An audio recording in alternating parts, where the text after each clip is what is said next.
A lei dos cossenos, assim como a lei dos sinos, ela também é um teorema que você pode utilizar com qualquer triângulo e não necessariamente com triângulos, apenas com triângulos e retângulos, é, como é o caso do teorema de Pitágoras. E a lei dos cossenos ela pode ser considerada também como se fosse uma generalização do teorema de Pitágoras. Quando eu enunciar ela aqui, vocês vão entender. Então imagina que eu tenho um triângulo um triângulo qualquer, perdão, um triângulo genérico aqui ABC com os ângulos A, B e C. Sempre será válido o seguinte resultado: quando eu pegar um lado e elevar ao quadrado, qualquer que seja esse lado do meu triângulo, ele sempre será igual à soma dos quadrados dos outros dois lados. Então, o a ao quadrado é sempre igual ao b ao quadrado mais c ao quadrado. O b ao quadrado vai ser sempre igual ao a ao quadrado mais o c ao quadrado.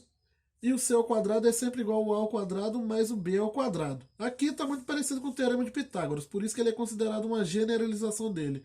Só que você tem aqui um terceiro fator que não existe no teorema de Pitágoras, só que aqui na lei dos cossenos existe.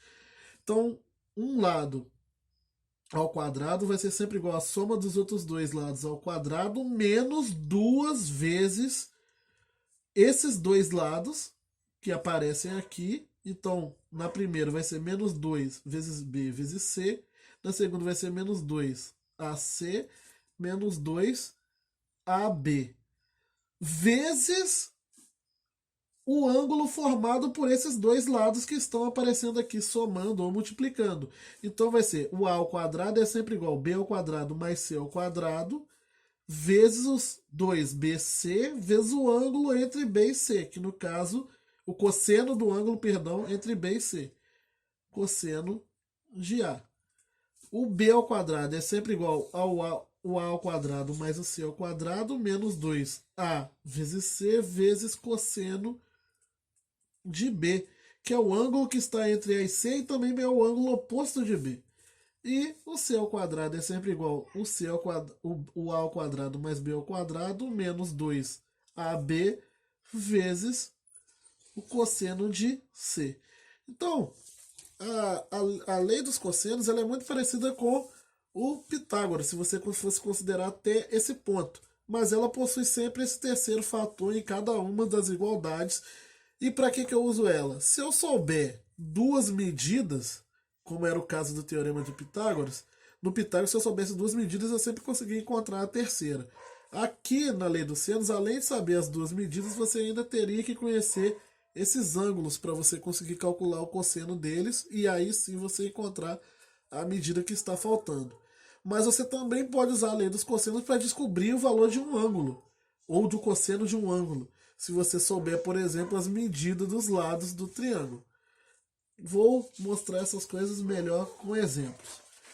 O primeiro exemplo aqui, vamos imaginar o seguinte: é um probleminha, não lembro de qual vestibular que foi isso, diz que o menor lado de um paralelogramo cujas diagonais medem 8 raiz de 2 e 10 e formam entre si um ângulo de 45 graus. Aqui acho que faltou uma palavra no começo, era determine o menor lado de um paralelogramo cujas diagonais medem 8 raiz de 2 e 10 e formam entre si um ângulo de 45 graus. Então eu estou aqui com as diagonais, onde uma, no caso a menor delas, vale 10, que seria essa daqui, a maior dela vale 8 raiz de 2, e elas formam um ângulo de 45 graus entre elas. Ele quer saber qual é o menor lado desse paralelogramo, que vai ser esse lado aqui, que está de frente para esse ângulo de 45 graus.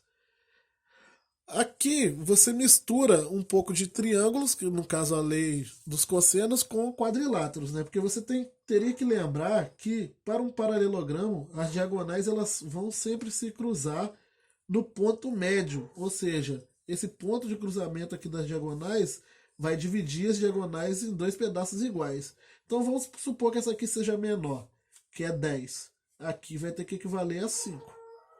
Nossa aqui, vamos supor que essa aqui seja maior, que é 8 raiz de 2. essa aqui vai equivaler a metade, esse pedaço aqui vai equivaler a metade de 8 raiz de 2, que é 8 raiz de 2 sobre 2, que dá 4 raiz de 2. Então aqui vai equivaler a 4 raiz de 2. Agora eu posso calcular o x utilizando lei dos cossenos.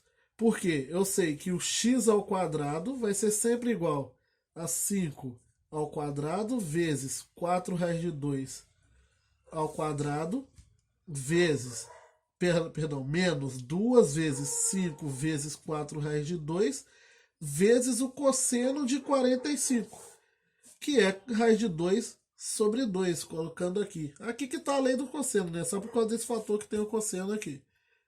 Então, x ao quadrado vai ser igual a 25 mais, o que é mais, né? Mais 4 ao quadrado vezes raiz de 2 ao quadrado vai dar 4, que é 16, vezes 2.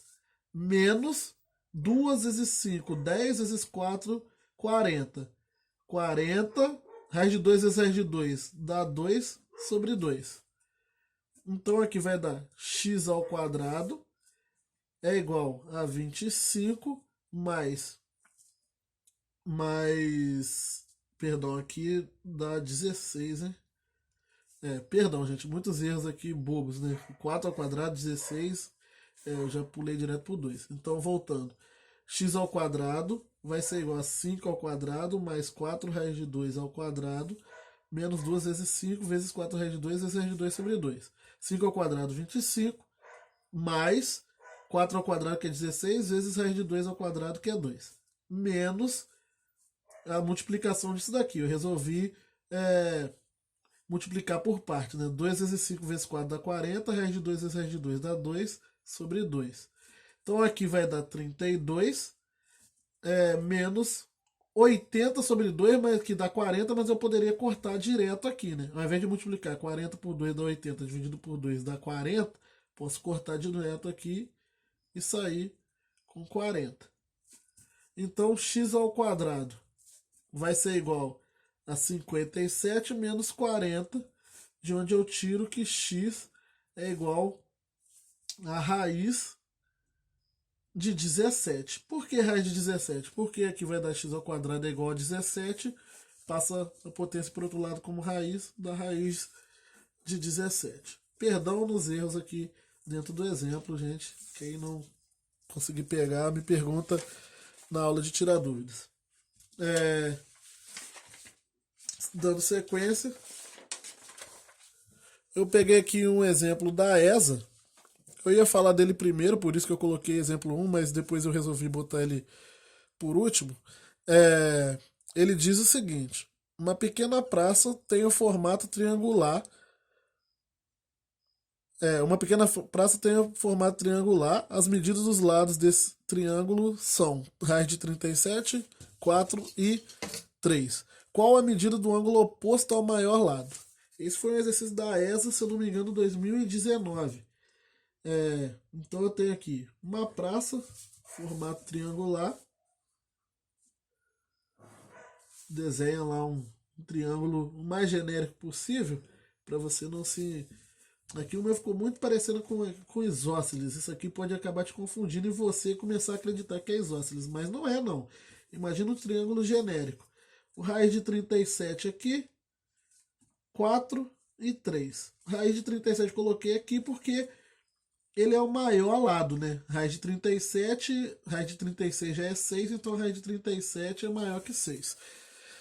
E aí ele pergunta qual a medida do ângulo oposto ao maior lado. Então ele está querendo qual a medida desse ângulo aqui. Vou chamar de θ. Ângulo genérico qualquer.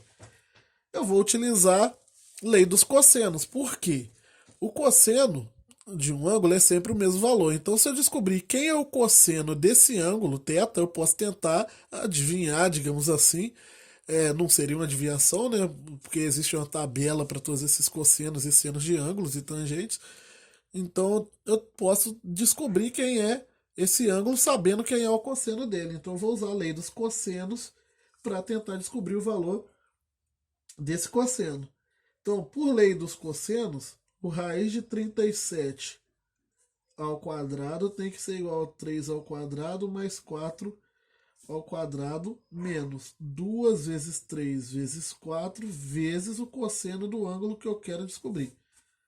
Então, raiz de 37 ao quadrado dá 37, é igual a 9 mais 16, menos 2 vezes 3, 6, vezes 4, 24, cosseno de θ, que eu quero descobrir o cosseno de θ.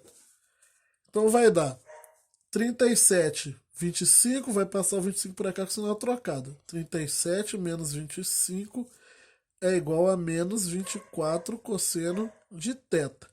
Observa o seguinte, 37 menos 25 dá 12. É igual a menos 24 cosseno de θ. Eu quero descobrir, a minha incógnita é o cosseno de θ. Então, eu vou passar o menos 24 para o outro lado. Antes eu posso multiplicar por menos 1, né? E ficar com 24 cosseno θ. E aí eu passo agora o 24 para o outro lado. Fico com menos 12 sobre 24 é igual ao cosseno de θ. Que dá, se eu simplificar aqui por 12, dividir em cima e embaixo por 12, dá menos meio, é igual ao cosseno de θ. Por que eu escolhi fazer esse problema? Porque esse é um problema que envolve lei dos cossenos, que é um assunto que você vê quando você está vendo sobre trigonometria do triângulo, só que ele também envolve trigonometria do círculo. Porque esse ângulo aqui, que vai ter o cosseno negativo, ele é um ângulo que, para quem já saca um pouco de trigonometria do círculo, ele tem que ser um ângulo ou do segundo quadrante ou do terceiro quadrante, que vai ter os cossenos negativos. São os ângulos que têm cosseno negativo, lá da trigonometria do círculo. Na verdade, o ângulo que tem esse cosseno aqui e que está dentro de um triângulo tem que ser o 120, né? Poderia ser o 120, como poderia ser o 240. Só que no futuro nós vamos saber o porquê que tem que ser esses ângulos.